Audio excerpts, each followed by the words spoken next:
Hey everyone, this is the House of Buckholz here. We're going to be coming to you every week. Usually we're going to drop a video on Wednesday. This week it's Thursday because of Hurricane Nicole. We had zero damage, no flooding in our particular area here in Port St. Lucie. I think Orlando just got the little fringes of it. So hope all of you that went through the storm also came out unscathed. So here we are, but happy Thursday. We just wanted to give you some insight into what's happening in the market, some tips, some tricks. So, as we all know, the last few years in real estate, it has been a very, very hot market for sellers, and there have been tons and tons of buyers. But as of late in 2022, starting in about June, the buyer pool has been shrinking and houses are on the market longer and longer. So, where are all the buyers gone? I think we all know that interest rates have affected the buyer pool for sure. The interest rates have gone up a lot, and Well, I mean, the interest rates and the Fed is in their wisdom, whether that's good or not an economist, but they are increasing rates and making it more expensive to borrow money. And then that just trickles into every other aspect. So even though the mortgage rates aren't directly tied to the Fed, they are affected by it. And banks have been raising interest rates little by little. And the latest number is hovering right around 7%, 7.3%. So that is a significant rise. We know for every 1% interest rate increase, it is reducing the buying power by about 11%. So what buyers could afford back in January when the interest rates were hovering around 3.5%. It's a different picture now. So I don't know. What do you think? Are there any options out there? we've all heard about interest buy down rates. We talked a little bit about that, but if you could go a little bit more in depth about what that all means. Okay, yeah, definitely the market is settling. Sellers' pricing is coming down to help with the buyer affordability. And another way is the buyer being able to buy down their interest rate. And there's a couple of different ways in which that can be done. A lot of the lenders out there are offering buy downs. So for every quarter point is about 1% the purchase price to buy down the rate. So if you wanted to buy down the rate for the life of the loan, you would look at purchase price, and 1% per that would be a buy down. So if you got 4% of that purchase price, then you could buy down one whole point. And that is for the life of the loan. That would be a permanent buy down, but it is quite a bit of money up front. Another thing that lenders are doing are temporary buy downs, and it's using the appraisal gap in your favor. Because prices have been at an all-time record high because inventory's been so low. We're now seeing where appraisals are coming in higher than really what the buyer's offer price is. So buyers have more negotiating power, and they can offer 2 to 3% less on what the listing price is and get that 2 to 3% in a credit from the seller. That credit can either be used towards their closing costs, which leaves a little bit of money in the buyer's pocket, or it can be used for a temporary rate buy down.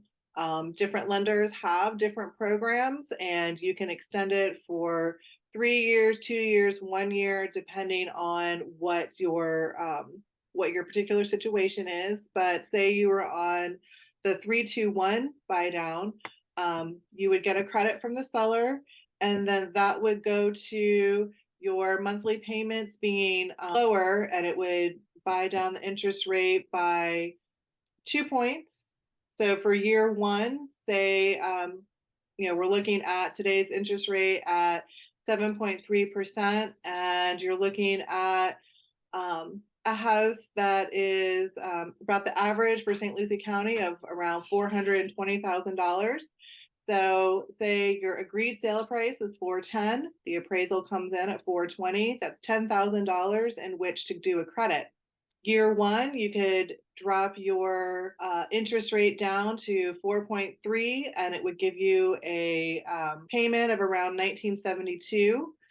This is again just the principal and interest, not figuring taxes and insurance because that's a variable, but just your principal and interest. And then year two, the rate would jump to 5.3, and your payment would be around 2212. Then in year three, it would jump to 6.3. Your payment would jump to around 24. And then in year four through 30, it would be back up at today's rate of 7.3. Your payment would be around 27, but interest rates may drop in these next 3 years. You can always refinance. Or if interest rates go up, then you are locked in at today's rate.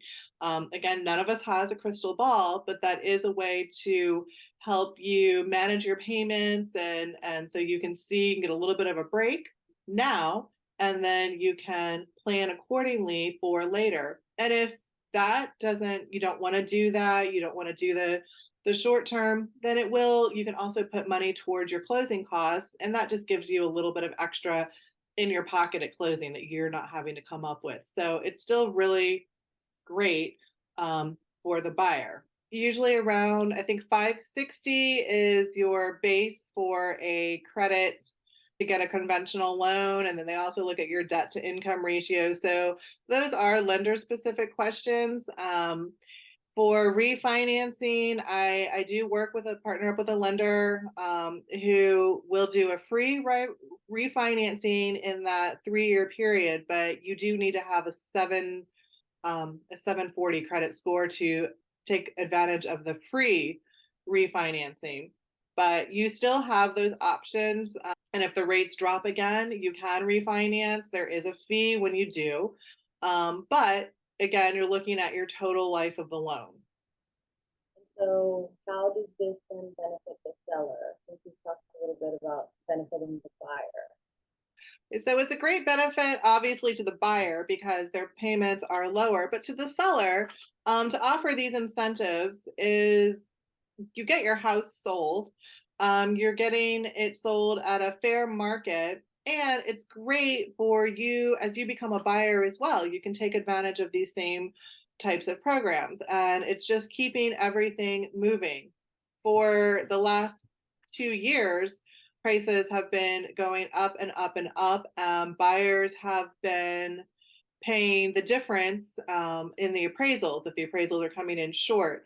So now we're seeing the reverse. Instead of just dropping prices by 5 or 10%, you can keep the price, do 2 to 3% back in a closing credit, and then you still are going to get the top dollar for your property, and you're going to have a very happy buyer that you're helping to get into your home and so that you can move on to your next step. Real estate does have the balance. I mean, you have to have both parties working together in order to move real estate forward. I mean, sellers want to sell for all reasons. They want to downsize, they want to upsize, all of those are reasons that people are going to sell. You need to have buyers coming in, or you just sit there with property forever and you never move. How then do we get sellers to price their home right? I mean, prices have been on a very steady incline since the um, crash in '07, and prices have been going up. We're not seeing that same crash, but we do need to make it to where it's affordable for the buyers, or else you're just going to sit with your house on the market and you're not going to be able to move into the next phase of what you're wanting to do. So you do need to price it right. You do need to have the right incentives. Do need to be aware of the buyer's situation. Not saying that you should just undervalue your home or drop the price, by 20% or something like that, but you do need to have it to where you are pricing it right And these incentives definitely are going to help the buyers see your home as more attractive and better to move into or move forward with. Prices dropping. I mean, again, it's a give and take in the market. I mean, it's a free market that does deal with supply and demand. As supply increases, demand is a little bit lower right now. So we need to get those buyers back out in the market, and prices are going to continue to stabilize. Again, something's always worth what someone's willing to pay. So we definitely need to work hand in hand with buyers so that everyone has a win-win situation. I think this whole thing with the offering like the buy down rates and stuff is another kind of like competitive edge that sellers can put on their home and make it stand out among all the other homes. Yeah, it does give you a competitive edge. Definitely gives the seller a competitive edge to have these incentives out there. So if you have any questions about this process, how to competitively and effectively list your home so that will sell in this market, or if you're a buyer that is looking for some more information on how to go about taking advantage of these interest rate buy downs and looking at the appraisal gaps, please reach out to us. I will have all of our contact information in the description below. Until next week, thanks for tuning in.